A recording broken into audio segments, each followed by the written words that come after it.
Hi, I'm Kelsey McKnight. You probably recognize me from this blog, and more likely than not, the Outlander Saturdays posts.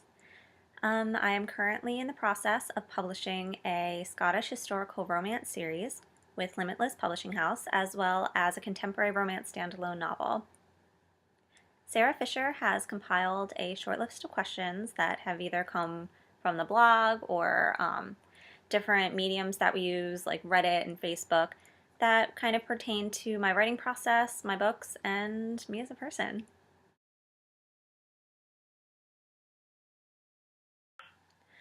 I don't really do a lot of research before I start to write because I don't really plan out my books before I write. I kind of just let them go. But I do try to stay within the realm of their historical time period as far as their dress and different things. But of course, I do take some, I bend time a little bit to allow myself some of the creature comforts that make the entire novel just go a little smoother.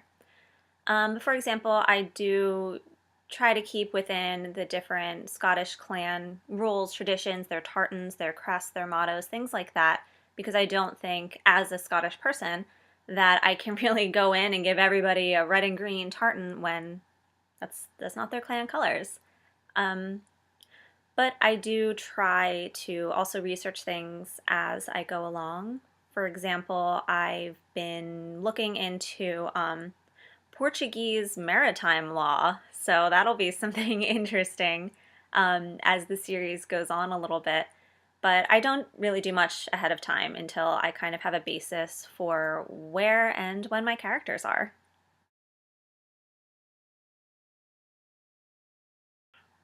I've always been fairly good with words. I was a state noted speech giver, speech writer, in high school and college. So I guess I kind of segued into writing. I found that I could put words together a lot more concisely if I had the chance to actually read them instead of just talking like this. I think that writing became a lot easier once I started working from home for a nonprofit and as a blurb writer. That gave me the flexibility to really sit down when I had a thought about a different project that I was working on. I could actually flesh it out and really get a story going and actually follow through instead of, as a lot of writers probably know, starting a series or coming up with an idea but not following through and seeing it to the end.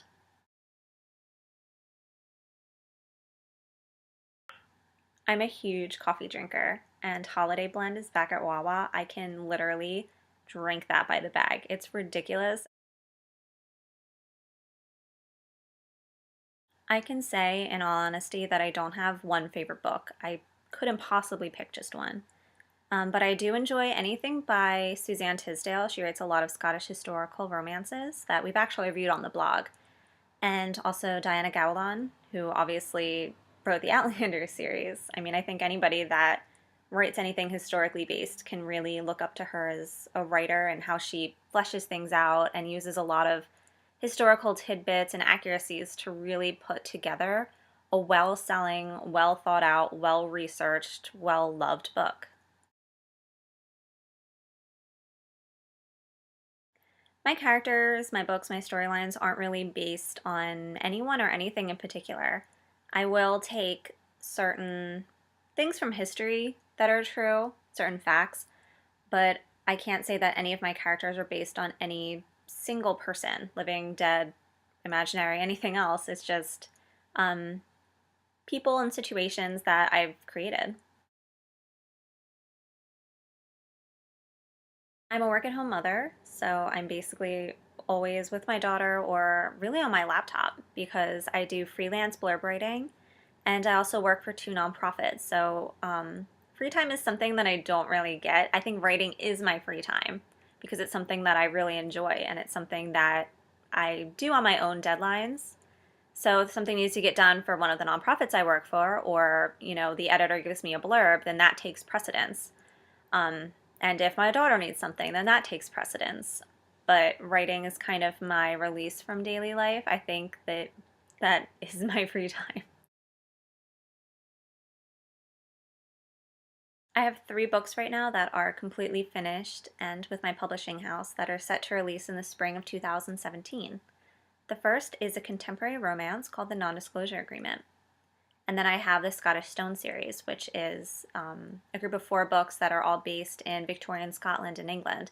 They're all semi-related, but different enough that they could be read alone, but obviously I suggest reading the series to see where each character has, had their beginnings and had their start before they get their own, starring role. Currently I'm working on book 3, and it's a little bit different than the other 2 in the series. Book 4 is probably the most different, and that's where the Portuguese maritime law comes in. This Sunday, I'm going to be sharing a chapter on the blog from book 2, which is admittedly the one that I've probably put the most research in, and probably the one that I'll put the most research in overall. It's taken a lot of looking back into Scottish musical history, which has been interesting, very interesting, but also pretty cool. So I hope that you guys come back Sunday and take a look at my chapter and tell me what you think.